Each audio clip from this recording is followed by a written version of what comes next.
Këto ditë, ndarja e Neda dhe Ogren Ballukut ka qenë kryefjale e rrjeteve sociale dhe portaleve.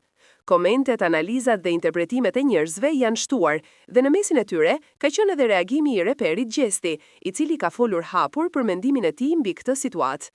Në një intervistë të fundit, ai ka deklaruar se sipas tij, e gjithë kjo histori është ndëruar në një show të madh publik, ku emocionet, dhimbja dhe drama familjare janë kthyer në material për famë dhe vëmendje.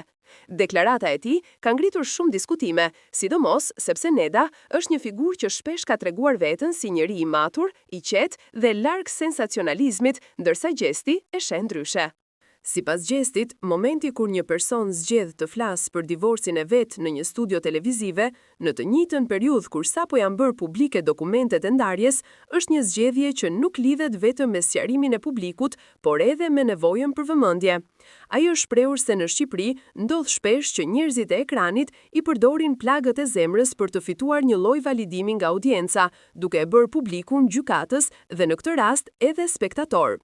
Për të, familja është vendi i fundit ku duhet të hyjë kamera, mikrofonat dhe opinioni publik, sidomos kur në mes ka fëmijë, kujtime dhe një histori e gjatë. Megjithatë, reagimi i Gjestit nuk erdhi pa kundërshtim.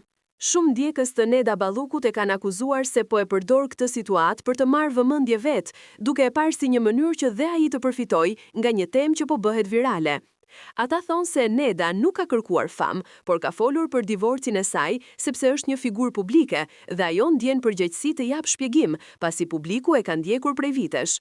Por Gjesti ka kundërshtuar duke thënë se publiku s'është zot shtëpie në zemrën tënde dhe se askush nuk është i detyruar të tregojë dhimbje në ekran vetëm për të qenë i drejtë para të tjerëve. Në reagimin e tij, Gjesti nënvizoi edhe diçka tjetër. Sipas tij, shoqëria jonë është mësuar të brohoras dramën.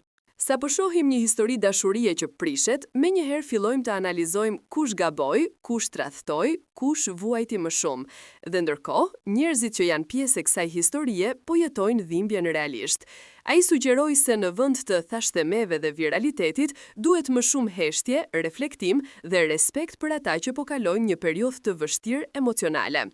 Në fund, pavarësisht kundërshtive, një gjë mbetet e qartë: divorci i Neda dhe Ogrenit nuk është thjesht një lajm, por një histori njerëzore, me kujtime, sakrifica dhe plag që vetëm ata e dinë sa dhe si dhembin. Reagimi i Gjestit ka qenë i drejtë për drejtë, i ashpër për disa dhe realist për disa të tjerë. Debati vazhdon, komentet gjithashtu, por pyetja që mbetet është, apo e kthejmë dhimbje në spektakël për argëtimin ton? Dhe nëse po, a e kuptojmë dot se pas çdo titulli të madh, ka zemra që po thyhen realisht?